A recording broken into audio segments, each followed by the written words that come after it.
Hello once again, and Tony here, and as promised, here's my list of the top 25 favorite Grizzly Tales for Gruesome Kids episodes. As always, this is my opinion and this is my list, so if you feel like there's an episode missing on there that you would have loved to see on this list, then you can feel free to write it down in the comment section below. Also, do expect some tied entries to pop up here and there. With that said, let's get on to the countdown. At number 25, we have the history lesson. This is one of my favorites, mostly because I really love the characters of Elizabeth and Penny, and even the French teacher, Madame Dupree. What makes Elizabeth sort of charming in her own special way is that even though she is an airhead and pretty stupid, she does have some funny lines. Like, for example, in the opening scene where one of her classmates asks her, what is the name of the English monarch with her name, she hilariously answers Henry VIII, which I thought garnered a few laughs from me. Penny is also a major highlight because she is a mischievous ghost who pretty much causes a lot of trouble for Elizabeth. And Madame Dupree was just absolutely hilarious as she gets some of the funniest lines.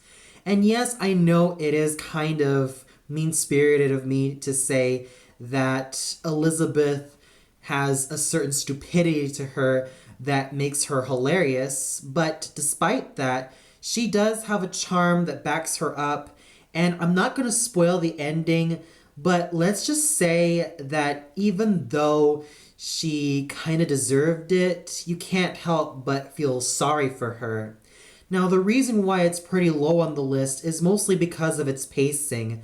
I'm not really the biggest fan of the premise of this episode, but it manages to really pepper it up with great dialogue, fun characters, and even some really hilarious quotes. Number 24, we have Superstitious Nonsense. Have you ever encountered someone who takes their beliefs almost way too seriously to the point where you think that person is absolutely insane? Well, that's what this tale tells the story about. Enter Araminta Jane Gaslamp, who is a very weird girl who has a lot of crazy superstitions and has a lot of these crazy rituals that she does every day. Like, for example, putting a post that says that citizens have to beware of the monkey men from Mars, and in order to prevent them, they'll have to hop on one leg. And the fact that she flips her blanket on one side and then the next side and throws it on her dog before she goes to urinate. And when she has hiccups, she has to kiss a bearded policeman. Yeah. Araminta is definitely the major highlight of this episode. Also helped by the fact that she also has a little bit of a manipulative streak to her, especially when it comes to getting her own way. Like I said, I'm not going to spoil anything here, but the ending is probably one of the most shocking I have ever seen, and I'm sure that those of you who've watched this episode will feel the same way. But let's just say that it involves squishing. Yeah. And a little bit of blood. Yeah, right there. Pretty disturbing, but despite that, it's still a lot of fun, and Araminta's crazy rituals are definitely the biggest highlight of this episode, and it's a very solid watch. At number 23, we have a tie between the Gas Man Cometh and Knockdown Ginger. I place these two together because they talk about one theme, and that is playing pranks on someone.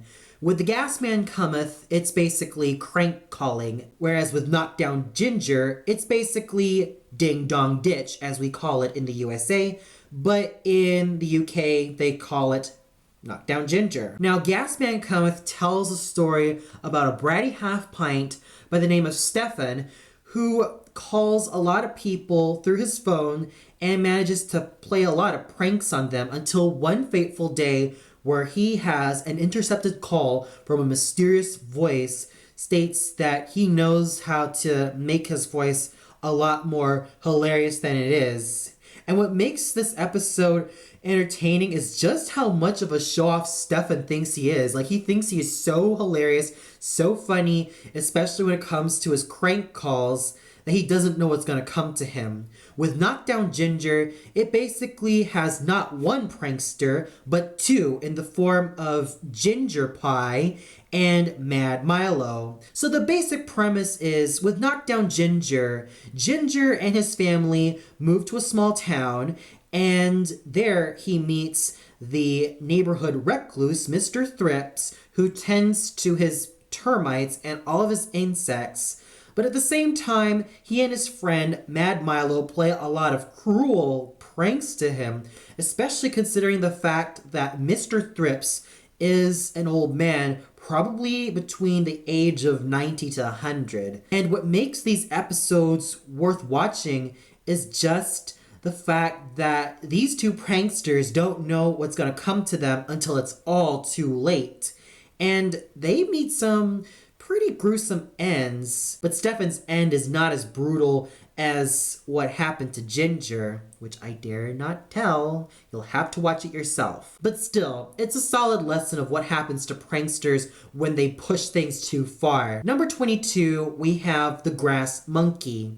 It's basically almost like Jack and the Beanstalk, but instead of a giant, we have a bratty half-pint of a madam called Esmeralda, who is basically the apple of poor Spike's eye, as he is helplessly in love with her, but despite her bratty personality, he still can't help but feel so enamored with her. Basically, Spike is living in such horrible conditions with his single mom and their underfed cow Ruby, and has a part-time job at Sandra's hair boutique, where Esmeralda is the constant customer. But unlike the typical parents of the bratty half-pint, where they're so oblivious to their children's brattiness, Esmeralda's parents are a lot more of the disciplinarians that anyone can give them credit for. And they really call out Esmeralda on her excessive use of hair products and even her constant visits to Sandra's hair parlor. What makes me really like this episode is just one moment where Spike pastes some hair on his chest and stomach, and Esmeralda just freaks the hell out, and Spike proceeds to ask one of the funniest questions ever, but don't you think I'm sexy? It's kind of hilarious coming out from a boy who is about 9 or 10 years old, and that line alone was just so hilarious. And let me tell you that the ending is just quite bizarre, but weirdly satisfying. So overall, there are some quotable lines in this episode, and the fact that Esmeralda's parents are also a major highlight due to the fact that they are definitely disciplinarians. Number 21 has to go to the Stickmen. Now, in this episode, we have a young boy by the name of Chico who constantly draws a lot of murals on the wall, but poor Chico is scolded every day by his busy parents who just scold him for no reason at all, and they abuse him very terribly. You can't help but feel bad for him because this is one of the episodes where the kid is not a bratty half-pint. He's just someone who wants a lot of love in his life, but is so lonely and so sad with his own life that he wants to live in an imaginary world. The parents are definitely horrible. They maltreat poor Chico, and they just do a lot of mean things to him. And even then, with everything that's said and done, Chico also has interactions with his stick drawings who make him enter their world. And let's just say that there are a lot of crazy things that happen with his stick murals, especially with bits and pieces of impending doom coming along the way. So overall, this is one of those episodes that make me feel pretty sad for the main kid character, mostly because poor Chico has to deal with his horrible parents. And let's just say that the ending is very satisfying. I mean, Chico got what he wanted, and let's just say that his parents didn't. At number 20, we have another tie, but this time it's Burgerskip and the Childhood Snatcher. Now, what really makes these two episodes is that the kids are not the main focus of the episodes, but rather the grown-ups. In Burgerskip, we have a greedy burger joint owner by the name of Oswald O. Burger. And at the Childhood Snatcher, we have a complete doofus by the name of Amos. Let's start off with Burgerskip. And even though there is one kid character, she's not the main focus. That kid character in question is Charlotte, who may be a bratty half-pint, but she is not the main bratty half-pint. No.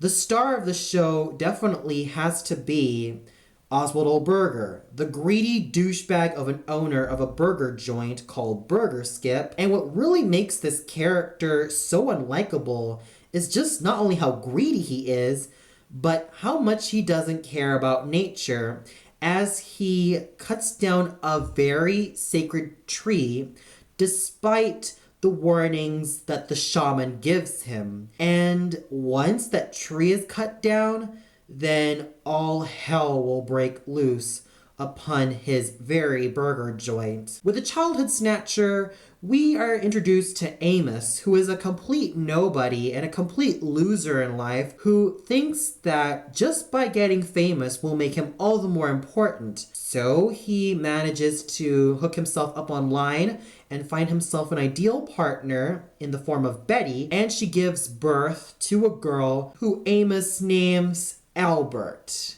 after Albert Einstein.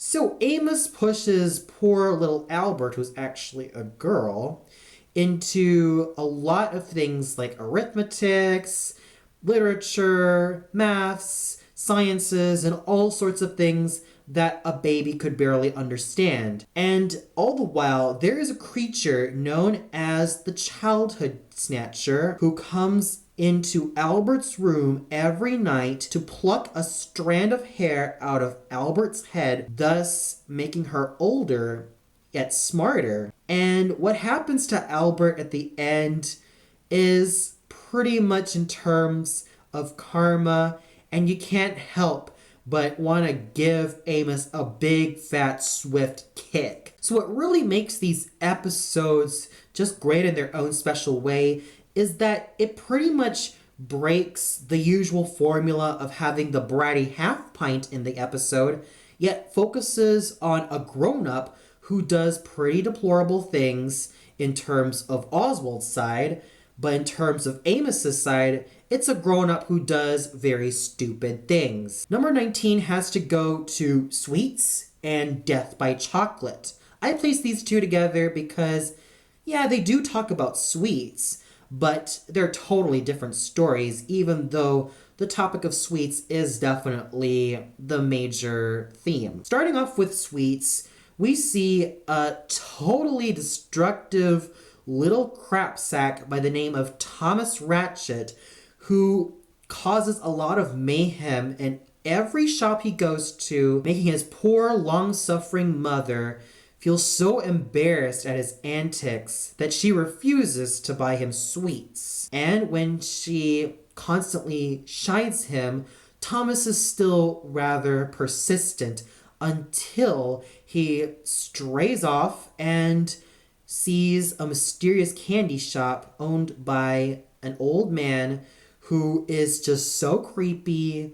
And what happens to Thomas is quite disturbing and will leave you completely speechless, and you won't sleep a wink for another night. Now, in Death by Chocolate, we have a greedy little bastard known as Serena Slurp, who is totally obsessed over chocolate. She loves to have her chocolate any way she likes, whether they be dark chocolate, milk chocolate, white chocolate, you name it. She is a big choco maniac. And what makes this bully all the more terrifying is the fact that she has a younger sister whom she constantly bullies, and poor Ellie is constantly under the bane of her greedy, cruel older sister Serena, to the point where when Ellie is accused of something, Serena threatens her that she's going to tell on their mother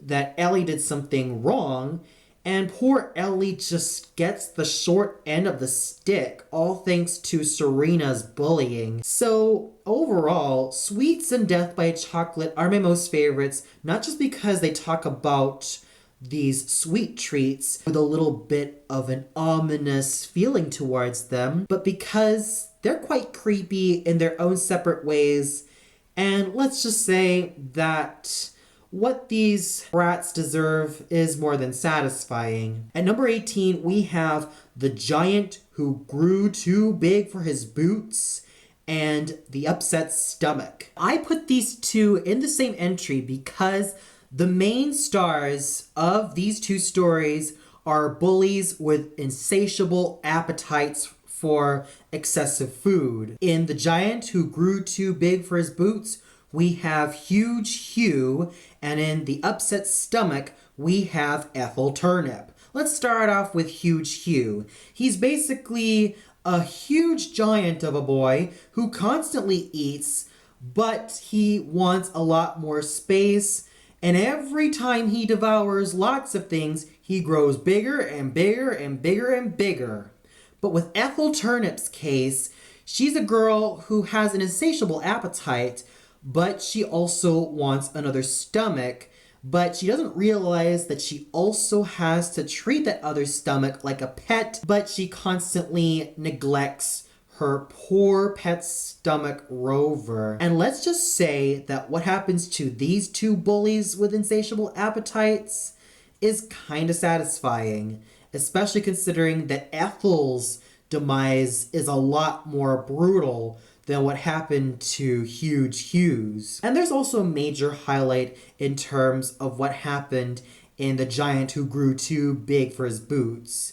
Yes, Nigel Planer also used an American accent for Amos, but I really loved his American accent that he used for the President of the United States. It's just so well done and so hilarious, and I just couldn't help but have a huge smile just come over on my face just to realize that Mr. Planer did an amazing job of just pulling off that wonderful American accent. Number 17 has to go to The Litterbug and Dirty Bertie, as we have two kids who just love to get dirty. Bunty Porker from The Litterbug, and of course, Dirty Bertie. Now, what really makes The Litterbug quite interesting in its own way is that Bunty Porker doesn't have a word of dialogue. Instead, the only characters to have any sort of dialogue range from Colonel Buffy to the Queen herself, and even some minor characters here and there. But what really makes this episode so awesome is just the fact that we have an attack of huge black bugs who devour trash. Now, how creepily awesome is that? In Dirty Bertie, we have a little brat who refuses to take a bath, much to the dismay of his parents. That is until an alien race descends to Earth to try to take him to their planet, and there is a runaway alien in the mix too. So what really makes these episodes just so hilarious in their own ways, and also a lot of fun to watch, is the complete lack of dialogue that Bunty has, making her actions speak louder than words of just how terrible she is and just how much of a true litterbug she is. And to quote Uncle Grizzly, she was a litterbug from hell. And that's what Bunty Porker was. With Bertie, he basically has all of these crazy things happening because he refuses to take a shower. So these episodes were definitely worth the watch in my book. At number 16, we have Spoilsport. What really sells the episode for me is the opening sequence of Uncle Grizzly in terms of Spindleshanks having a loose tooth, and when he tries to pull it out, and while Uncle Grizzly is telling the story, He states that today's tale was called Spoilsport, and then when the film seems to really go awry, there comes Uncle Grizzly with a chainsaw slicing through the black curtain and just says, "Just like that," and proceeds to laugh as we are led to the screen, and I thought it was just so hilarious. Now, going to the story proper, we are introduced to Girl and her little brother Baby because of the fact that their parents, Ma and Pa Pinchgut, refused to give their children proper names. So they just called the elder daughter Girl and the younger son Baby. And poor little Baby, every time he cries because Girl bullies him, you just can't help but want to jump to the screen and just give Baby a big hug. And you just want to knock Girl on her teeth where it will all fall out. Speaking of teeth, I guess one can say that that is just what the episode was leading to. With Spindleshanks' loose tooth, the Tooth Fairy basically also comes into play, as after Baby loses his tooth, he gets a pence from the Tooth Fairy, but Girl just does not believe in this type of mumbo jumbo and proceeds to tell Baby that the Tooth Fairy is gone for good. But the major highlight is definitely what the Tooth Fairy does to Girl, and even the Tooth Fairy herself alongside her two minions. She's the main highlight of this episode, and she's just a lot of fun to watch. At number 15, we have the broken down cottage. In this episode, we are introduced to a bratty half-pint by the name of Augustus, who ran away from home, and he encounters an abandoned cottage where, despite the fact that he's all alone, there is someone who is also there, and that was another bratty half-pint by the name of Arthur. The two end up becoming best friends for life and pretty much play a lot of pranks on different people. And what happens in the end will make you completely crap your pants off. So let's just say that what happens is very spooky, and the fact that you get to see these two bratty half-pints be friends and just prank other people as upsetting, but at the same time, you can't help but really see the great chemistry that Augustus and Arthur have. At number 14, we have a tie between It's Only a Game Sport and Athlete's Foot. I put these two together because they not only talk about sports, with It's Only a Game Sport talking about sports in general, and Athlete's Foot talking about track and field, but it's because of the kids that are in these episodes. In It's Only a Game Sport, we have the Australian bratty half-pint who is a sore loser, Bruce, and in Athlete's Foot, we have a complete show-off who is also an elitist snob in the form of Anthony St. John Smythe. Going to It's Only a Game Sport, what really makes me enjoy this episode is just how much of a sore loser Bruce really is, especially when he bullies his younger sister Kitty. And in terms of Athlete's Foot, we also have the supporting characters of Ollie Littlebody and the mysterious old man, who also helped make this episode a lot more entertaining. But more than anything, it's also Ollie Littlebody's story of pure determination, despite the fact that he constantly comes last in every single race, until one day where he meets a mysterious old man and he is offered magical running shoes. So these two sports-related episodes were a lot of fun, even though I'm not really a sports fan myself. But it does help me enjoy these two episodes for what they were, and it's really fun seeing the elitist snob of a person, Anthony St. John Smythe, get what's coming to him, and in terms of what happened to Bruce at the very end, it's just so satisfying. But I ultimately have to go with Athlete's Foot ending because there's nothing more refreshing than seeing an elitist snob getting what's coming to him. At number 13, we have The Urban Fox and An Elephant Never Forgets, and these two are on this list because The bratty kids of these episodes are mainly kids of affluent families. What with Percy and Belinda from An Elephant Never Forgets, and Pierce and Tamara from The Urban Fox. Now, at face value, it's quite annoying to see these elitist snobs act all prissy and all snooty to everyone around them, and they think they can have whatever they want, and it's just kind of annoying, but at the same time, you just want to see these elitist snobs get what's coming to them. And in the mix in The Urban Fox is Parker, who is the nice kid of the story, alongside Elvis, her fox friend.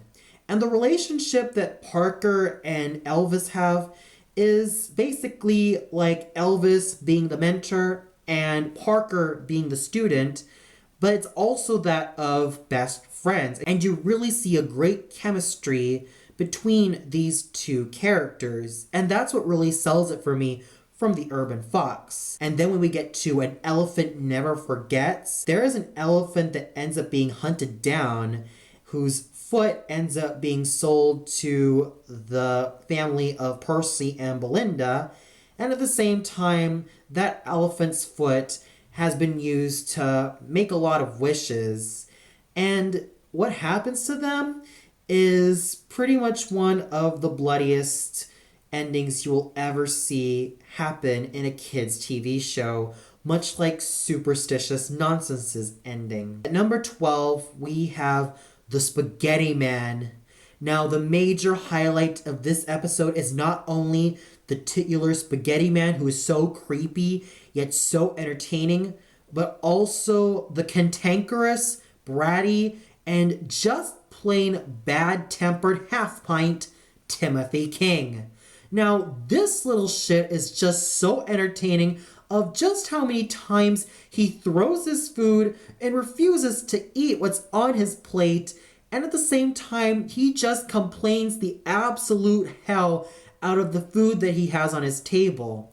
And this episode is a firm reminder of how kids should definitely finish their food before it's all too late. At number 11, we have Jack in a Box, where we are introduced to this absolute snoot by the name of Jack Delaunay, whose major characteristic is that he is a major chatterbox. He is pretty obnoxious and really snooty, but at the same time, he has a certain charm to him that makes you want to love to hate him. I mean, you just want to give this character a huge sock on the face so that he'll shut up. And in the mix, we have a ventriloquist who is brought to Jack's sister Rosie's birthday party, and he even has a shop of his own in an area known as Great Wooden.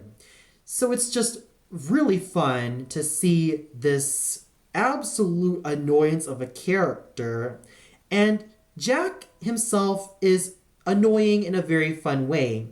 It's great to see that he's not annoying in an aggravating way, but his sense of annoyance is just one that is absolutely hilarious from beginning to end, and the ventriloquist also deserves special mention because he has a very creepy way of approaching kids, but at the same time, he also has this weirdly fascinating charm that makes him so likable as a character. So that's it for entries 25 to 11. Tune in next video where I list down the final 10 favorite episodes of Grizzly Tales for Gruesome Kids. So until then, stay tuned, everybody.